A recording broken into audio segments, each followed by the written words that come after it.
Pour cette première semaine du MOOC consacré aux outils nomades, je vais vous présenter l'application Lino qui vous sera utile pour permettre à vos élèves de partager leurs idées ou leurs ressentis de façon collaborative.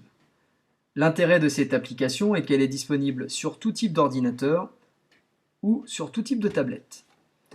Alors comme vous le voyez sur le logo de l'application, où l'on voit un post-it épinglé sur un tableau en liège, l'application Lino est vraiment là pour permettre le partage des idées, que ce soit le brainstorming, la collecte de ressentis ou d'informations sous forme de vidéos, de photos ou de fichiers.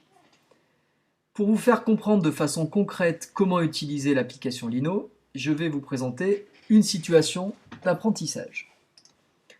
L'année dernière, j'ai fait travailler mes élèves sur ce célèbre tableau d'Autodix et j'entendais récupérer leurs ressentis vis-à-vis de cette peinture sur un outil en ligne. Sur mon blog, j'ai intégré un mur Lino dans lequel je demandais aux élèves de prendre un post-it de couleur jaune et de noter ce qu'ils avaient ressenti pendant l'étude du tableau. Comme vous le voyez sur le mur, les élèves ont posté leurs réponses directement sur le blog et cela m'a permis, lors de la séance suivante, de partir de leurs ressentis pour faire un point sur la partie de SCAD d'Autodix. Alors pour utiliser Lino, vous allez d'abord devoir vous inscrire sur le site dont l'URL s'affiche en haut, linoit.com. Je vais me déloguer de mon espace pour vous montrer comment s'inscrire. Alors il vous suffit de cliquer sur Sign Up qui se trouve en haut de la page d'accueil. Vous entrez un identifiant, un mot de passe, un email. Concernant la navigation sur le site, elle ne peut se faire qu'en quatre langues différentes.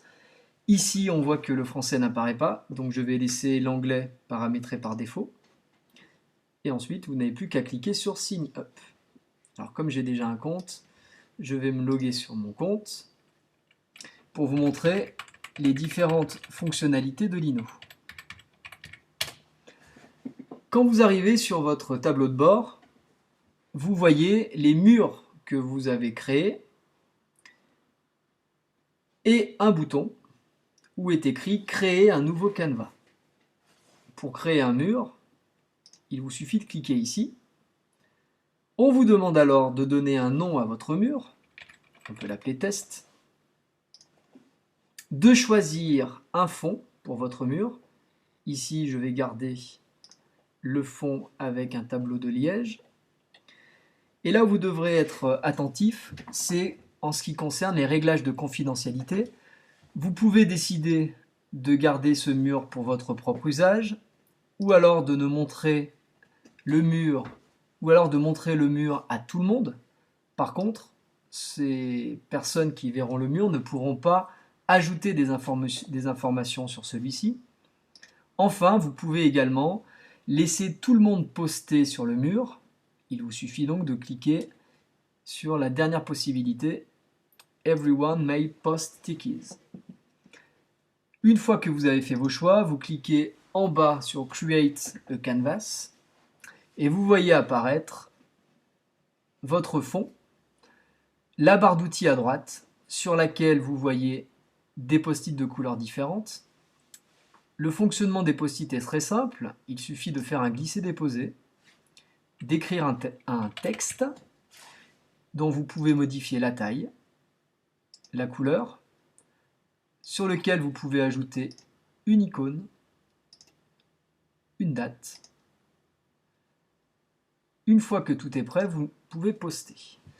Alors comme vous le voyez, vous pouvez donc poster un texte, mais aussi une photo. Le fonctionnement est très simple. On clique sur Parcourir, on choisit sa photo.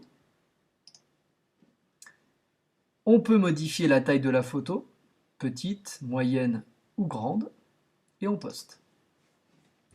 On peut faire exactement la même chose avec une ressource vidéo, il vous suffit d'entrer une URL et de poster, ou avec un fichier. On parcourt son ordinateur, on sélectionne le fichier et on le poste. Notez ici que l'on peut taguer, c'est-à-dire mettre un mot-clé pour retrouver ce post de façon automatique. Alors, maintenant, si vous souhaitez partager ce mur avec vos élèves, il va vous falloir cliquer sur le petit i d'information en haut du tableau de bord. Et là, on vous propose de partager ce mur grâce à une adresse URL.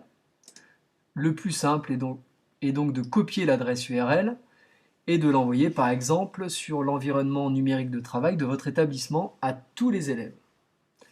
Vous pouvez aussi copier une ligne de code si vous souhaitez insérer le mur Lino sur votre blog par exemple. Ou alors, on peut aller cliquer sur Préférences et vous voyez que l'on peut aussi directement créer un post-it grâce à l'envoi d'un email. Donc ici, je vais copier l'adresse de l'email qui m'est proposée. Je vais aller sur une page pour envoyer un nouveau message. Donc ici, je colle l'adresse. Je mets un objet, test, et un texte. J'envoie mon email et si je reviens sur mon mur, vous allez voir ici un autre post-it qui vient d'arriver. Je retrouve ici l'objet de mon mail, le contenu de mon mail, et vous voyez qu'on a de cette façon un outil aussi très simple pour permettre le partage des idées.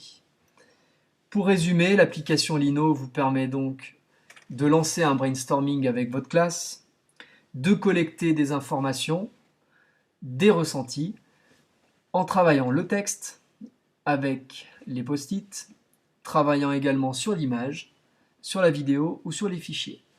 Petite information quand même sur les images, quand vous choisissez une image, vous ne pouvez pas la légender. J'espère que ce tutoriel vous aura été utile et je vous invite maintenant à suivre la mission qui vous est indiquée sur le MOOC.